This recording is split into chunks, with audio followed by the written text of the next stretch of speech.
one ill weed mars a whole pot of porridge. Okay. And there's a couple here in a row. One lie makes many. So those two are in the same thing. But then they had one that says one mad action is not enough to prove a mad man. So these are kind of contradictory. And I have to say, I'm not sure I 100% agree with any of them. Obviously the one, if someone's a liar, if someone lies, chances are they're going to lie again. So I think that one we can carve out and be like, yep, one lie, you're suspect. I think that one, if someone does something that's a little bit crazy, there's a lot of things that can cause that. Like, person makes a bad decision, makes a rash decision. Okay, we're a little bit suspect, but it's not the same as a lie to me. If you lost your temper, it's not the same as you lying. You losing your temper is your intention wasn't to lose your temper. You just lost your temper. I'm like, all right, I understand. Okay, Echo's got a bad temper. When you lie, that seems to be a little bit different. So yes, I think you're right, given what you're saying. Now, that being said, if you're a person that lost your temper and now you're a guy that loses your temper, probably pretty accurate. It felt like, and I could be wrong, obviously, it felt like they were saying the lie part of it and even the other one. The lie part of it is like, I'm saying in a line of like statements we'll say. Let's say I'm interrogating you. In that interrogation process, then one lie makes a bunch of lies subsequently. You see what I'm saying? So if I'm like, hey, Jocko, were you in the parking lot behind the store at this time? You say no. And I keep questioning you, bro, everything else is probably going to be a lie because it's based on that no. But I'm like, oh, wait, this isn't you then? You got to say no. I'm like, okay, then what were you doing? No, there's another lie. You see what I'm saying? So it's like you can't tell, like, that one lie was kind of like in a line of like questioning or whatever. It's just all lies now. Yeah. Just like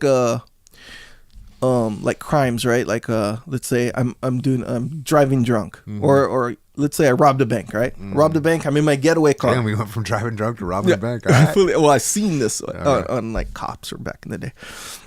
A guy was fleeing the scene of the crime that he committed. Maybe it was bank robbery, whatever. We'll say it's a bank robbery. He's fleeing the scene.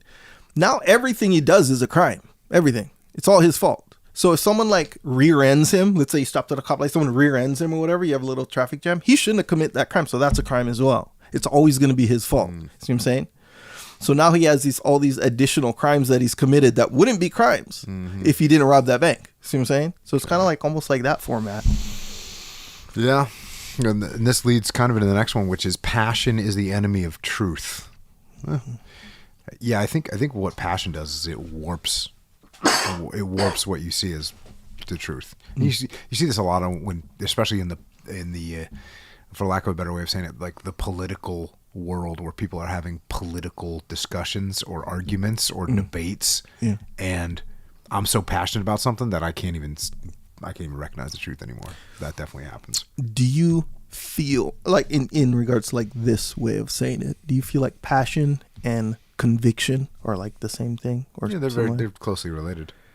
Yeah, I always felt like people who are so convicted, which is, I guess there's passion in there, but I feel like that was like the deal. Like the bad deal. The bad deal. Where it's like the more convict, like how you always say, like, the thing you always say where you're like, how many times do you think I have to admit when I'm wrong? Right? You know that spiel. It's the opposite of that, essentially, right? So when you're convicted, you're like, what do you call, bunkered in, or totally bunkered in your position. Yeah, it can be so. It's such a good. Somebody made a clip of me saying this the other day, where I said, when someone insults you, just agree with them, and it's not like just agree with them like arbitrarily, but actually say, yeah, you know what's a good point. Yeah, that's a good point. You're making a good point there. I agree. Yeah. You got to have because there's some level of, and the more it stings you, the more it's probably right. Yeah. You know what I mean? But you're already good. I mean, whether you worked on this or not, it's just talent. I don't know. But you're better at kind of recognizing this. Because like if you were to be like, I am like kind of emotionless for a little bit, and someone says, hey, I don't know, whatever, your haircut is this, or you're short, or you're fat, or you're whatever, they give you like some insult or whatever. If you're emotionless, you can be like, analyze it like a computer. We'd be like, wait a sec, I kind of am.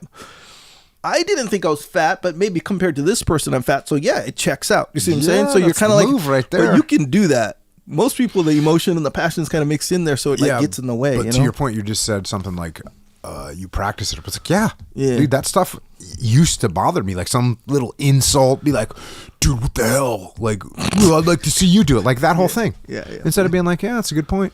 Yeah, it's actually, I guess I'm not an expert in that area. Yeah. You know what I mean? Yep. Like, Jocko thinks he's a military expert just because he was just because he led only 50 SEALs.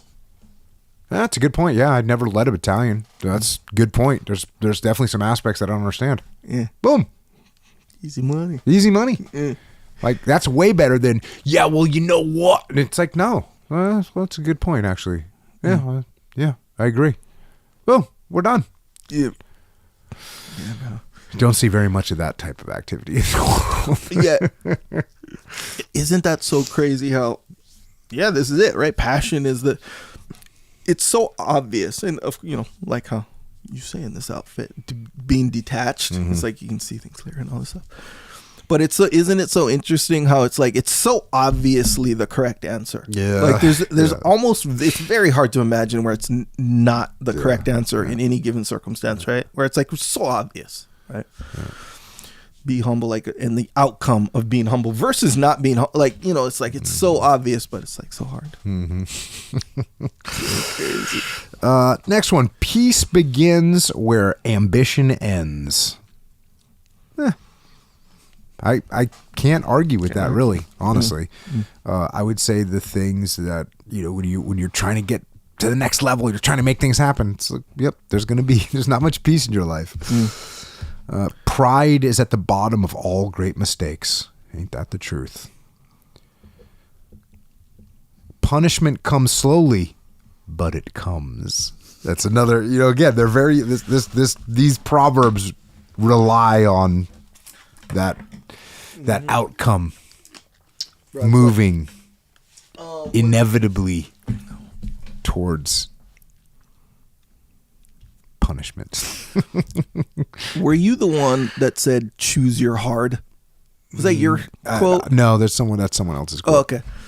So the choose your hard, and this applies to everyday life. Yeah. So this is like, let's say health, for example.